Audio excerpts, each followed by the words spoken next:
to the Red Pill Retirement Podcast, where we give you the raw, unfiltered truth about retirement planning in the modern age.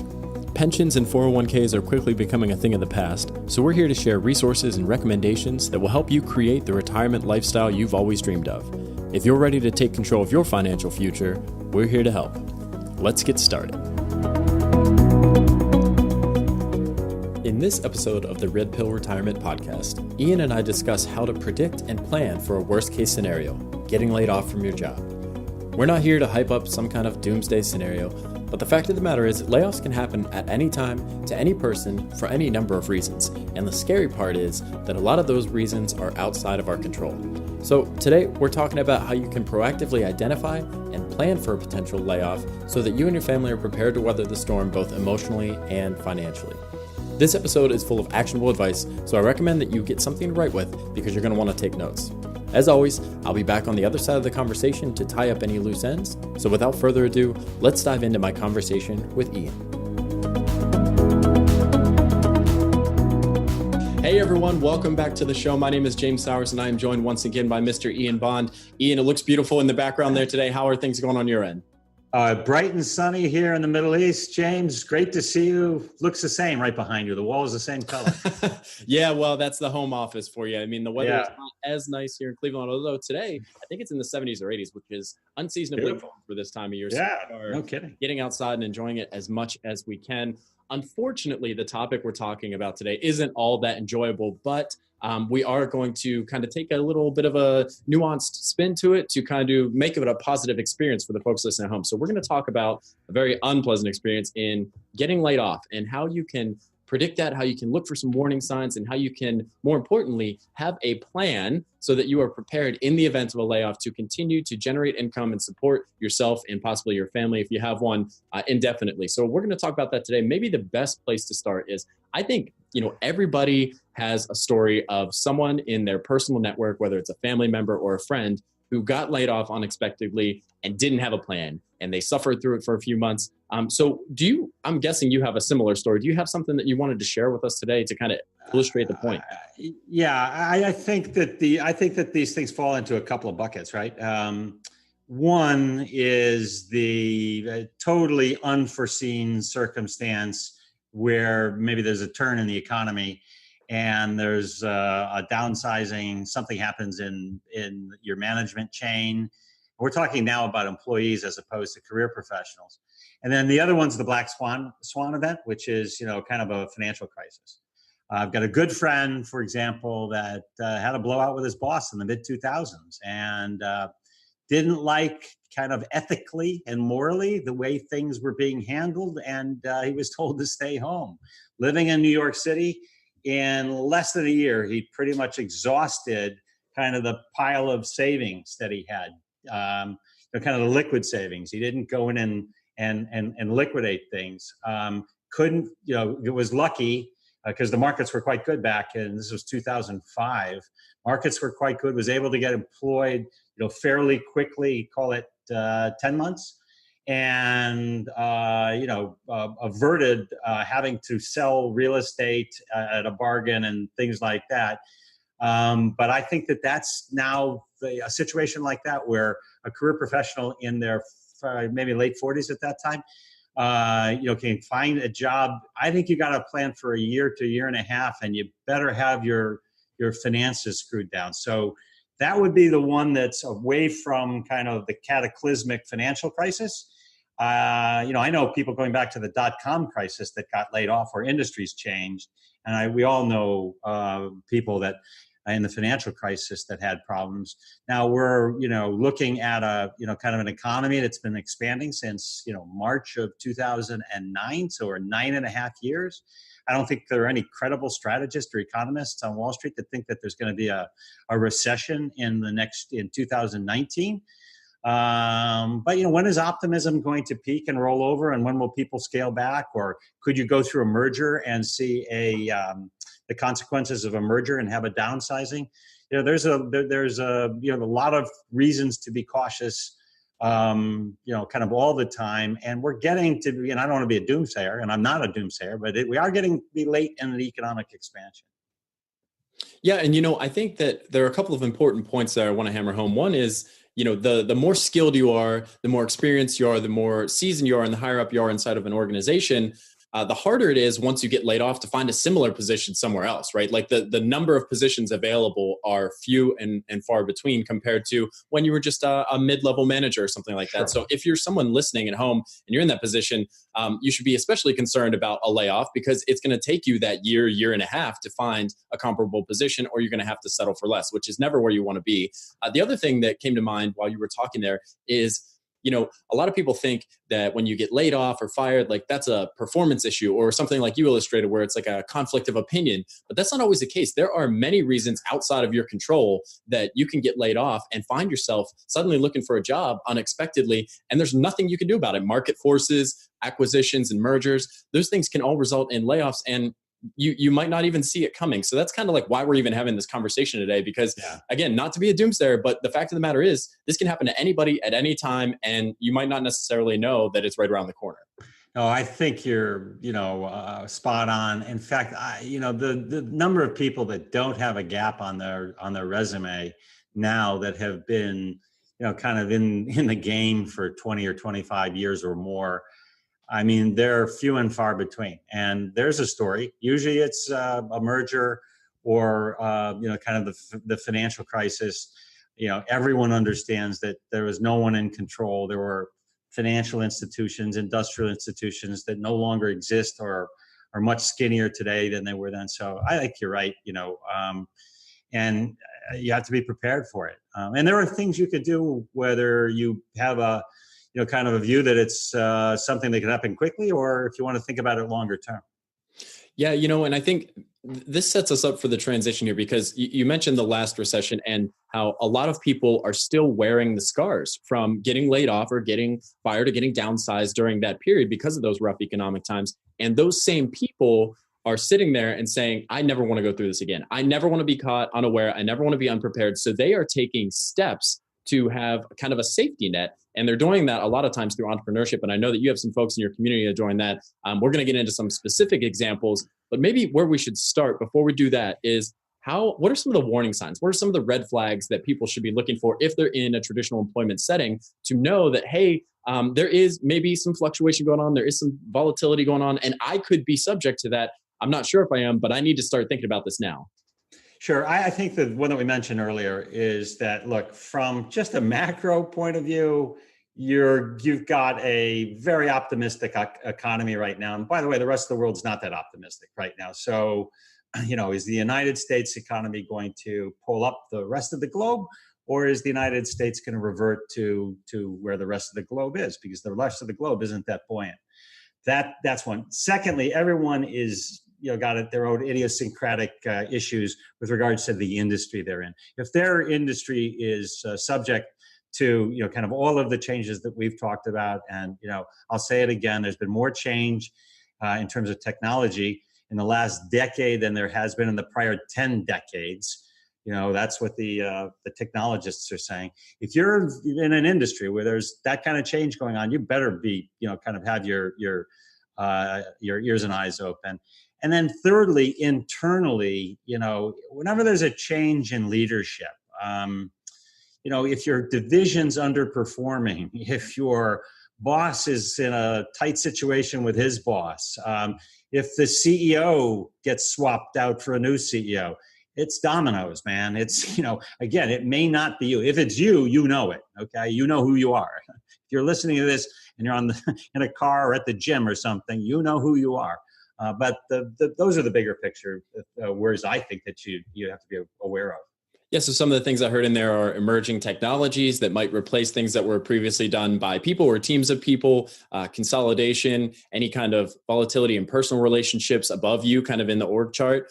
Those things are all red flags that you can look for and be observant of. And I think maybe that's the real learning point here, is to be observant of the environment around you. I mean, a lot of times it's very easy when you're an employee to get stuck in the day-to-day activities of your role, but look around you, take a minute to listen to what other people are saying, and explore kind of like where the people around you in the org chart are and what conversations they're having and what kind of, office politics are taking place, because we hate to get involved with it, but they exist, and those things have secondary and tertiary implications that can result in your position being cut. I saw an internet meme today that said that there's never been a worse time to be a knowledge worker, and never been a worse time to be a knowledge worker, and there's never been a worse time to be a factory worker. So that's, that covers a lot of people. Yeah, I know. I mean, I guess you want to be somewhere in the middle is what they're suggesting. So, I think that we gave folks some ammunition there to kind of know when something's on the horizon. Maybe next we can talk about, okay, I see something that concerns me and I don't really have a plan in place now. So let's say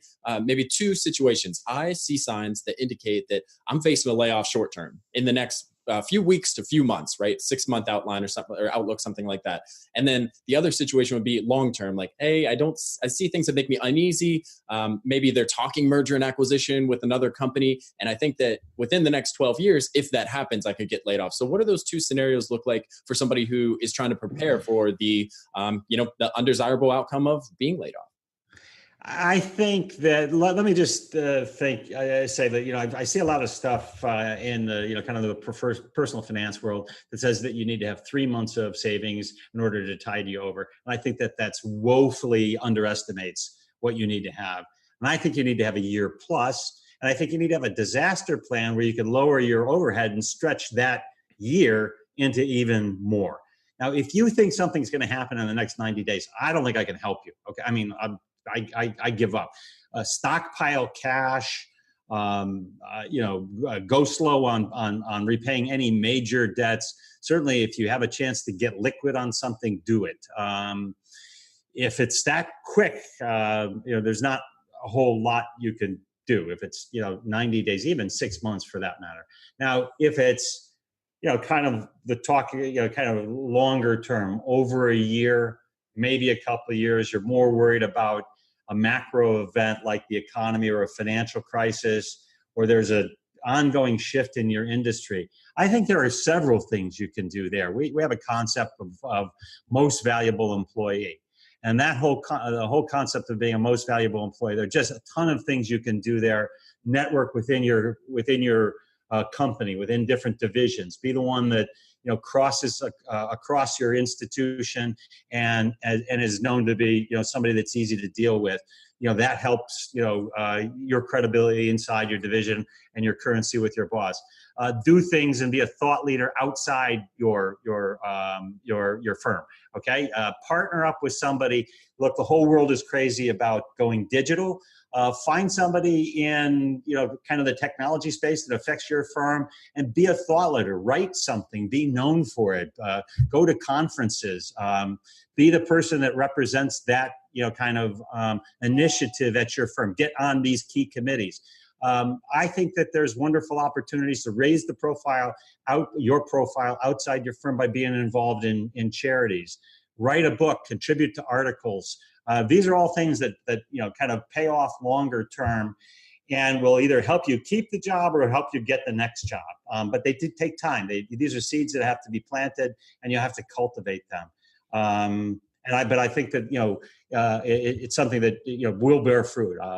Without question, it's very, very difficult. And I've been in the position where during the financial crisis, where I was kind of one of the last people standing, because we had to every quarter reduce our headcount in a division of 3,000, and you do that by basically going after the highest priced people. If you've got a mandate from the C-suite, you go after the highest priced people because that's how you get to the numbers that the finance guys tell you got to get to.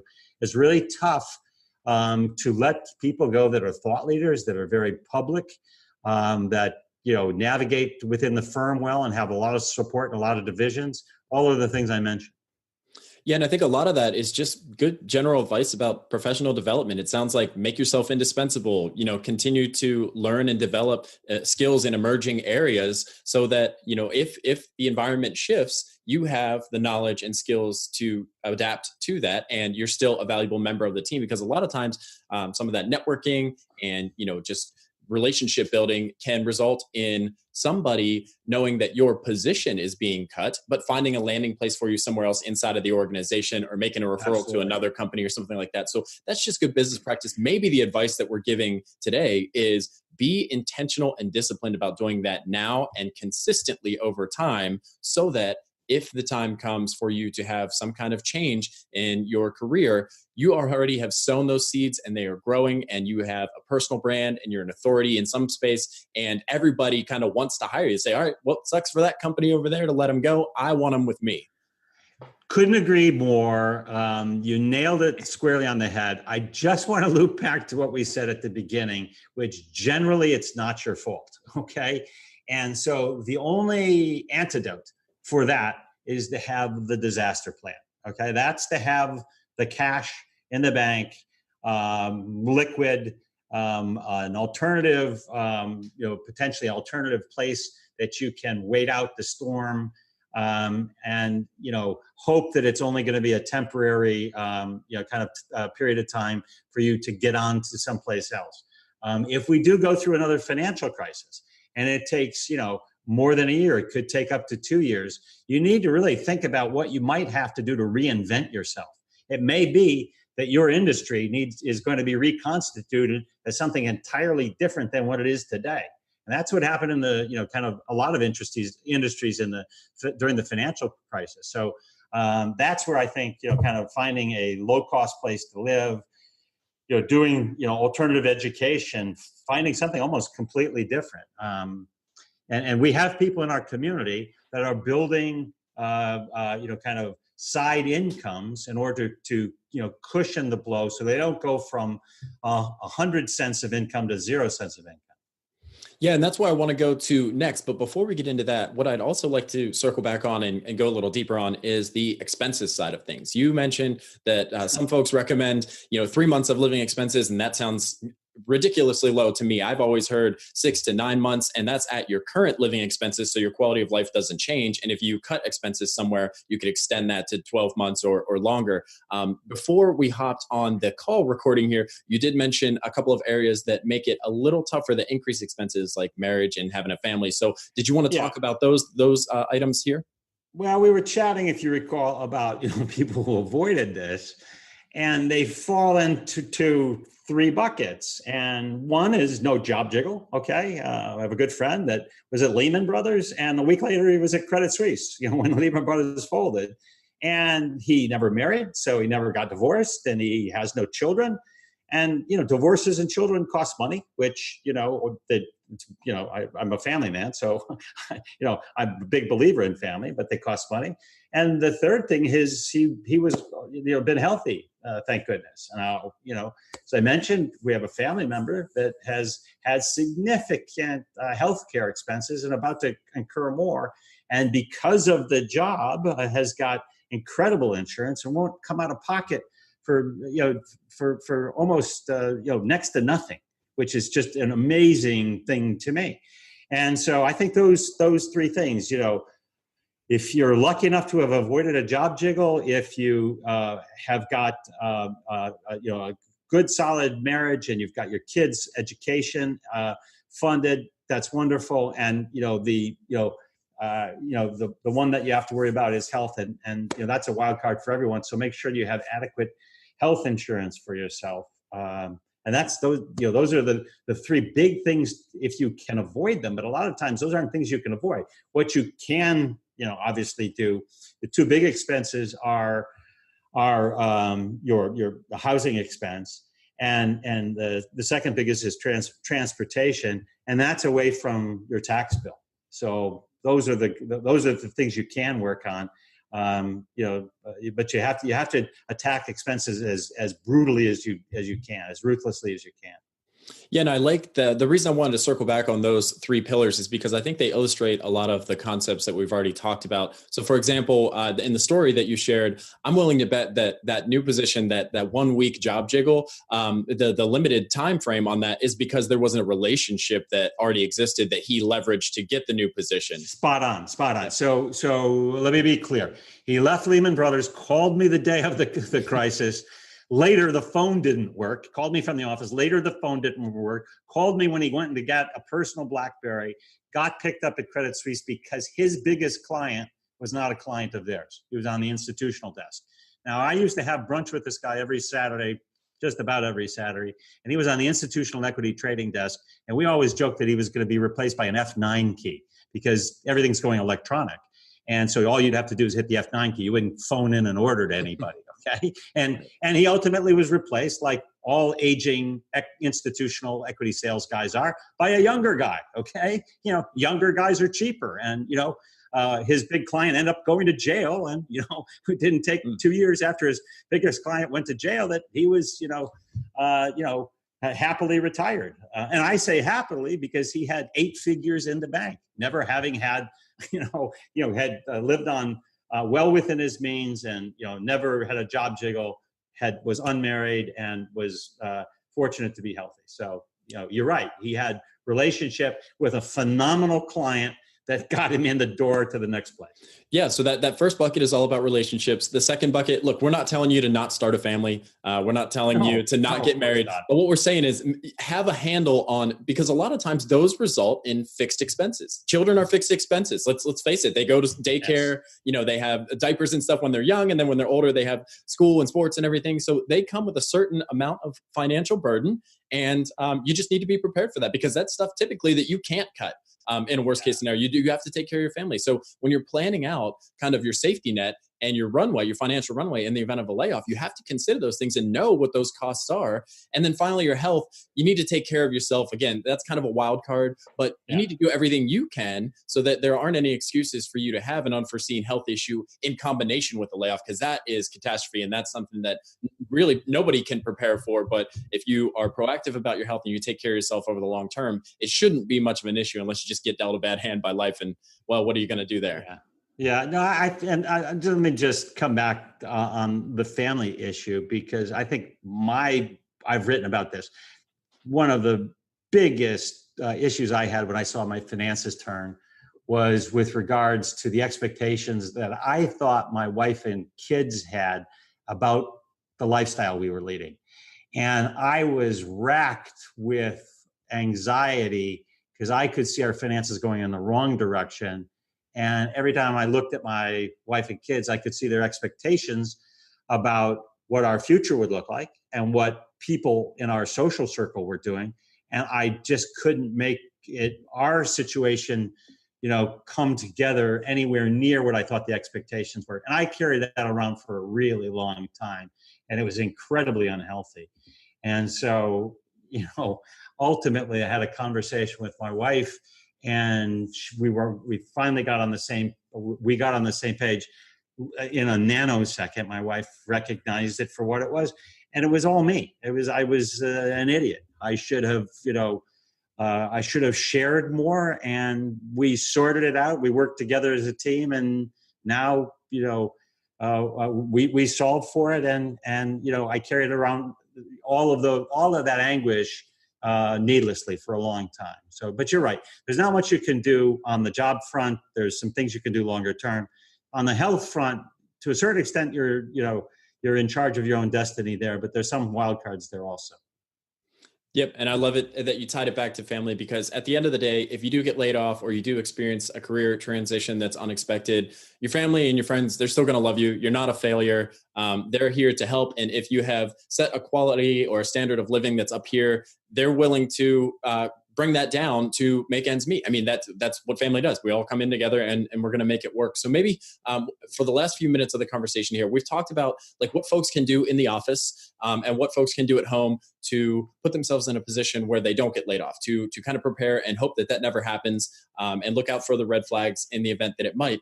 But what we haven't talked about yet is what we alluded to at the very beginning of our conversation, which is there are folks inside of your community that are building their own safety net so that in the event that the worst case scenario comes up, they have revenue and income that can stabilize them through that kind of fluctuation. So let's talk about some examples of what's going on in the no nest egg retirement community. Okay, ladies and gentlemen, that's known as the red pill. Okay, that's why we're here. Okay, we're here to talk about this, and the opportunities are just abundant right now, and there are people in the communities doing all kinds of interesting things. One of my good friends, George, who I've written about, has got a couple of things going. One is he is in a business to business niche where he is essentially leveraging a skill of using technologies. In addition, he's a master salesman. In addition to, he's got a coaching program he's developing for younger salespeople. There are no training programs anymore for salespeople, and so he's got a couple of different things he's working on.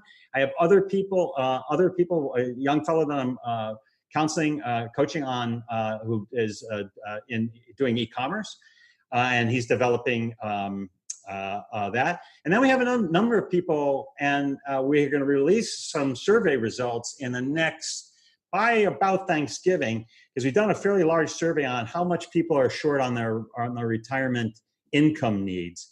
And it's falling into a fairly tight range between $2,000 and $4,000. And I'll have more specific numbers when we get kind of done with the survey.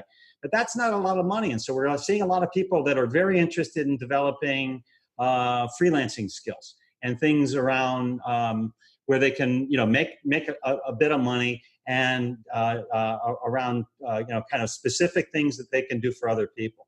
And there are a number of kind of very interesting things there, particularly in this whole new world of digital media, which is, wide open. And there's a lot of very interesting things that people can do there. So that's an exciting thing, exciting place to talk about.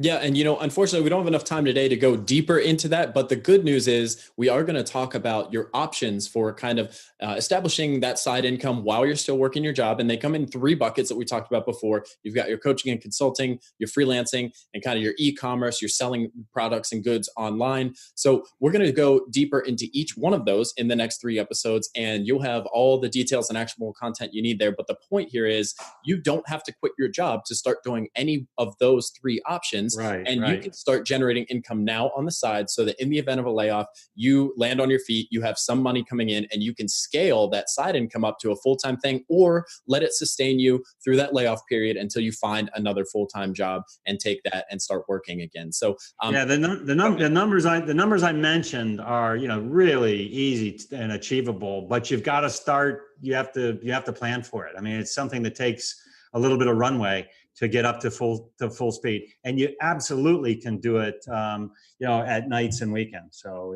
you basically can manage it. We've talked about this before. You can manage your day and your schedule around this.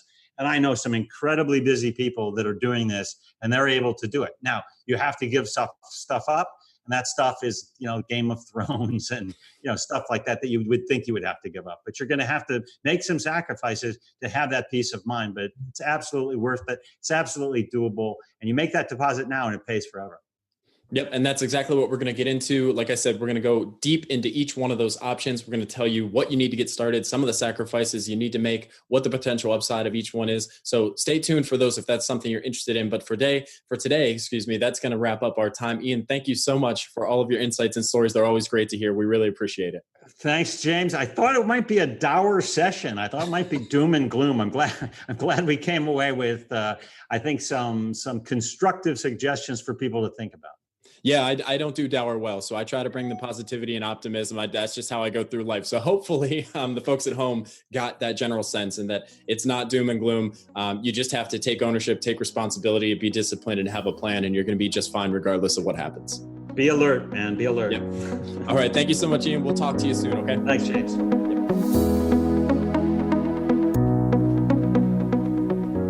All right, folks, so there you have it. That wraps up my conversation with Ian Bond, who always comes to the table with valuable knowledge and insights, and usually a few good stories to go with it. So let's quickly recap what we talked about today. First, we talked about the warning signs that you should be on the lookout for when it comes to a potential layoff. We talked about emerging technologies that can replace what you do or make it redundant. We talked about mergers and acquisitions that can always result in consolidation of teams and layoffs. And we talked about office politics and how you should keep your ear to the ground and listen to some of the conversations that are happening around you, because they can be early indicators of change that is on the horizon. Next, we talked about what steps you can take to try to avoid a layoff. We talked about how you can nurture relationships and establish your professional authority and your personal brand, and make yourself indispensable at work by constantly gaining new knowledge and skills that gives you a leg up over the people that might be on the block to be retained or cut along with you when the time comes. We also talked about the 3 buckets of life that you should always have a handle on. Ian referred to job jiggle, or the potential to be laid off and be unemployed for a certain amount of time until you can find another job. And we recommended that you address that by always nurturing strong relationships and a strong professional network, so that in the event that that happens, you can land on your feet elsewhere inside of the organization or with another company. We also talked about family and how you should have a handle on your marriage and your children. And frankly, those are usually fixed expenses that in the event of a layoff, you cannot avoid and you still have to pay for. So at the very least, you want to make sure you know what those fixed expenses are and plan accordingly to have a safety net and a runway in the event that you are laid off, so that you can continue to take care of yourself and your family. And finally, we talked about health and how you should be proactive about maintaining your health early on, and so that you don't run into any issues in the event that you are laid off and you lose those health benefits. You want to have yourself in the best possible condition that you can, so you are prepared to weather the storm in that regard. And finally, we talked about some things that you can do on the side of your day job to make sure that you have income streams established in the event that you are laid off. And those fall into 3 big buckets. They are freelancing, coaching and consulting, and e-commerce. And in the next few episodes, we're going to dive deeper into each one of those and provide specific details about how you can get started, what it takes to get started, and the potential earnings and time commitment that you're looking at to be involved in such a thing.